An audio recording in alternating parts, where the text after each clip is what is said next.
Hello guys, welcome to Gagan the Deserving IAS. Today we are going to discuss one of the most important question that is expected in mains 2024, and this question is based upon single citizenship. So question mains में आ सकता है कि single citizenship क्या है, और citizenship जो है हमारा यहाँ पे इंडिया में फेडरल स्ट्रक्चर है हमारे देश में, लेकिन फिर भी हमारे पास जो सिटीजनशिप का प्रोसेस है वो सभी लोगों के लिए सिंगल सिटीजनशिप है। सिंगल सिटीजनशिप का मतलब यहाँ पे ये है कि हम लोग सारे भारत के नागरिक हैं, हम लोग सारे इंडियन सिटीजन हैं। कभी ऐसा सुना है कि मैं उत्तराखंड का सिटीजनशिप मेरे पास है, मेरे पास हिमाचल का सिटीजनशिप है? ऐसा नहीं है इंडिया के केस में। अमेरिका के केस में क्या, अमेरिका के पास डुअल सिटीजनशिप है, जिसमें क्या है लोग जो अपने कंट्री के सिटीजन तो हैं ही, साथ में अपने कंसर्न स्टेट जहाँ पे वो रहते हैं उसके सिटीजनशिप भी उनके पास रहती है। तो वो जो है वो डुअल सिटीजनशिप का एक कंसेप्ट है जो कि यूएसए जैसी कंट्री में प्रिवेल करता है। बट हमें पता है कि इंडिया में एग्जैक्टली क्या है, हमारे पास सभी के पास, मेरे पास, आप लोगों के पास एक ही सिटीजनशिप है, सिंगल सिटीजनशिप, वो है इंडियन सिटीजनशिप। सो ये क्वेश्चन की तरफ हम देखें थोड़ा सा, तो दो the Indian constitution is federal, it provides for single citizenship, that is the Indian citizenship, as I told you. In light of the statement, explain the ways of acquiring and losing Indian citizenship. So ये question बिल्कुल सीधा question है, आप लोगों को इस बात को समझिए एग्जैक्टली कि इंडियन कॉन्स्टिट्यूशन फेडरल है। फेडरल का मतलब क्या होता है कि जो पावर्स का डिवीजन है वो सेंटर और स्टेट के बीच में है एग्जैक्टली, बट पावर का डिवीजन है, बट हमारे पास फिर भी सिंगल सिटीजनशिप है, मतलब इंडियन सिटीजनशिप हम सभी के पास है। ये बहुत आसान क्वेश्चन है एग्जैक्टली। तो इन द लाइट ये स्टेटमेंट दे रखी है, तो क्वेश्चन सीधा है एग्जैक्टली कि आप बताइए कि हम लोग इंडियन सिटीजनशिप को किस तरह से एक्वायर कर सकते हैं, हासिल कर सकते हैं, और कौन कौन से वो केसेस हैं जब हमारी इंडियन सिटीजनशिप जो है वो जा सकती है। It means what are those ways by which we can lose our Indian citizenship. So इस केस में सबसे इंपॉर्टेंट है बर्थ लिमिट। प्रीलिम्स में क्वेश्चन आएगा, इजी क्वेश्चन है, मेंस में क्वेश्चन आएगा फिर इजी है, लेकिन सबसे इंपॉर्टेंट क्या है यहाँ पर, टाइम मैनेजमेंट एग्जामिनेशन हॉल में कैसे करना है, 150 जो वर्ड्स हैं उसके ऊपर हमारा फोकस रहना चाहिए। सो नाउ पहले क्या करेंगे हम, पहले मैं आपको बताना चाहूंगा कि इस क्वेश्चन को अप्रोच कैसे करें, क्योंकि वहां पे मेंस एग्जामिनेशन हॉल में टाइम कम है, तो इस क्वेश्चन को अप्रोच कैसे करना है वो पहले हम डिस्कस करेंगे, फिर हम इसके आंसर के ऊपर थोड़ी सी इसकी प्रैक्टिस करेंगे। तो स्टूडेंट्स, ये जो अगर बात करें हम अप्रोच हमारी इंट्रोडक्शन से रहेगी, थोड़ा सा आप लोगों को सिंगल सिटीजनशिप के बारे में बताना है, कि वो कौन कौन से संविधान के, भारत के संविधान के वो कौन कौन से आर्टिकल्स हैं, अनुच्छेद हैं जो हमारा सिंगल सिटीजनशिप के ऊपर बेस्ड हैं, जो इंडियन सिटीजनशिप के साथ डील करते हैं। ठीक है, उसके बाद थोड़ा बॉडी पार्ट बताना है, जिसमें हमारा आ जाएगा acquisition of Indian citizenship, Indian citizenship को कौन कौन से तरीके से हम लोग जो है एक्वायर कर सकते हैं, एंड सेकंड जो हमारा बॉडी पार्ट आएगा कि इंडियन सिटीजनशिप को कैसे लूज कर सकते हैं एग्जैक्टली, एंड तीसरा लास्ट में आएगा कंक्लूजन। ठीक है, कंक्लूजन बड़ा इंपॉर्टेंट है इस केस में। आप लोग एक बात मैं बताना चाहूंगा आप लोगों को, ये जो हेडिंग लिखी है, हेडिंग 1 2 बॉडी, ये आपने एग्जाम में नहीं लिखना है, आपको सीधा पैटर्न फॉलो करना है, माइंड मेकअप करके जाइए कि इंट्रोडक्शन इतनी आएगी, उसके बाद बॉडी पार्ट इतना आएगा, लास्ट में कंक्लूजन हमने ड्रॉ करना है। But make sure word limit should not exceed more than 150 words, so सबसे इंपॉर्टेंट है। तो हम प्रोसीड करते हैं। आई होप ये थोड़ा सा अप्रोच आप लोगों को क्लियर हो गया होगा। अगर अप्रोच क्लियर है तो हम आगे बढ़ते हैं। फिर भी अगर किसी स्टूडेंट के अंदर कोई क्वेश्चन है एग्जैक्टली, तो आप लोग हमारे साथ जरूर कांटेक्ट कर सकते हैं। तो अगर हम आंसर की बात करें, उत्तर कैसे देना है इसका, तो आई टोल्ड यू कि सबसे पहले आप लोगों को क्या है इसका थोड़ा सा इंट्रोडक्शन देना है। तो इंट्रोडक्शन में क्या है, the citizens in India of allegiance only to the union, union means India, there is no separate state citizenship. I told you there is no separate state citizenship. It means we have only one citizenship, that is Indian citizenship. No one can say कि मेरे पास उत्तराखंड की citizenship है, like USA के case में जैसा होता है, वहां पे स्टेट की भी सिटीजनशिप है और हमारा यूएस की भी सिटीजनशिप है, बट हमारे इंडिया के केस में ऐसा बिल्कुल नहीं है। So part second of the Indian constitution, articles 5 to 11 deals with the citizenship of India. ठीक है, आर्टिकल सेकंड जो है हमारा बिल्कुल इंडियन कॉन्स्टिट्यूशन का वो 5 से 11 आर्टिकल जो है वो बिल्कुल सिंगल सिटीजनशिप के ऊपर बेस्ड है एग्जैक्टली। सो मतलब क्या, भारत के संविधान में सिटीजनशिप कैसे लेनी है, कैसे जानी है, वो सारा का सारा 5 से 11 आर्टिकल में मेंशन है। इसके बाद 12 के बाद 35 तक हमारे फंडामेंटल राइट्स आ जाते हैं, फिर directive principle of state policies हैं, फिर फंडामेंटल ड्यूटीज हैं। सो वो आगे की बात है। सो आर्टिकल 5 से 11 तक जो है that deals with the citizenship of India. So the regulations concerning Indian citizens are outlined in the Citizenship Act of 1955. This legislation delineates the methods by which an individual can attain or relinquish Indian citizenship. So अब हम बात करते हैं exactly वो को, ये थोड़ा सा ब्रीफ इंट्रोडक्शन जो है आप लोगों ने पेपर में लिखना है। कुछ 4-5 लाइनें लिखने के बाद हम आगे की बात करेंगे। तो आप ये बॉडी पार्ट आ जाएगा हमारे इस आंसर में। तो बॉडी पार्ट में क्या होगा, प्रोसेस ऑफ एक्वायरिंग और methods of acquiring Indian citizenship, and second जो हमारा बॉडी पार्ट आ जाएगा वो क्या आ जाएगा, हमारा लूजिंग ऑफ इंडियन सिटीजनशिप। ठीक है, तो एक्वायरिंग ऑफ इंडियन सिटीजनशिप वो कौन कौन से तरीके हैं जिसके थ्रू हम लोग इंडियन सिटीजनशिप को एक्वायर कर सकते हैं। तो पहली बात करें बाय बर्थ। ठीक है, बाय बर्थ।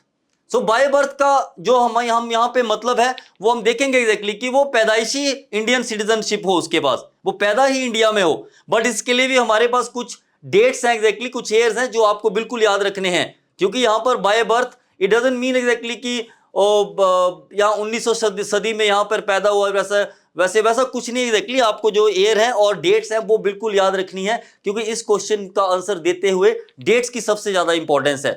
सो कौन कौन से हैं, this applies to the persons who are born in the Indian territory but one of the parents or both of them are not Indian citizens pre 1987, born in India between January 26, that was the Indian constitution when came into effect exactly 1950, and July 1st 1987, irrespective of parents nationality, very very important. Then after that post 1980, मतलब 1987 के बाद की बात हो रही है अब।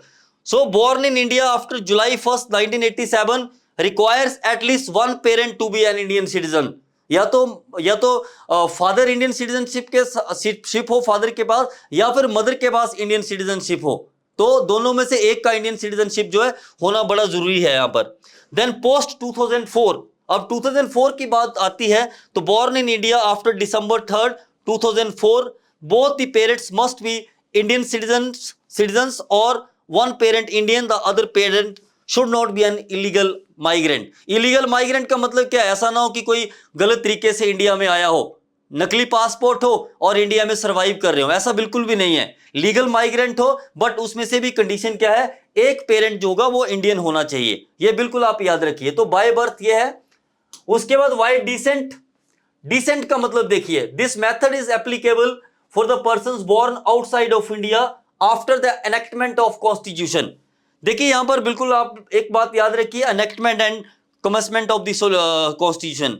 Constitution कब बन के तैयार हुआ, कब लागू हुआ एग्जैक्टली, वो दो डेट्स जो है बिल्कुल अलग है एग्जैक्टली। सो अब यहां पर क्या exactly, but either or both of the parents are Indian nationals. तो इस केस में भी हम लोगों ने प्री एंड पोस्ट याद रखना है, मतलब प्री 1992 से पहले की बात करें, born outside India between January 26, 1950 and December 10th, 1992. Very very important. With a father being an Indian citizen, is a citizen of India by descent.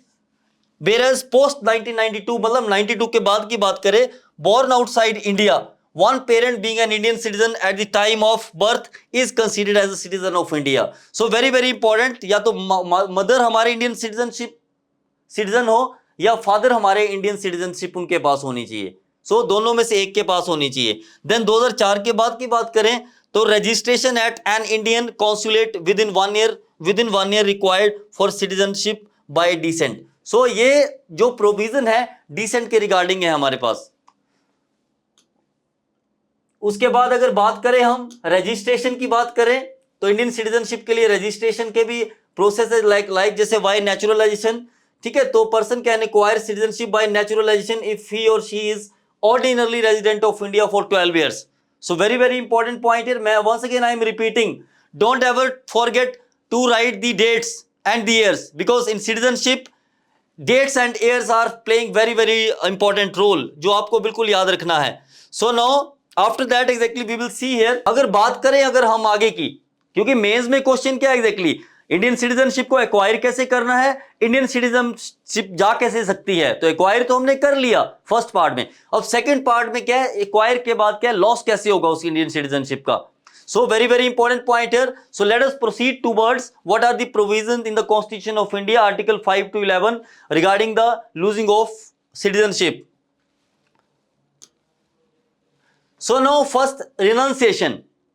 So देखिए renunciation का मतलब आप समझिए यहां पर, any adult Indian citizen can renounce their citizenship by making a declaration.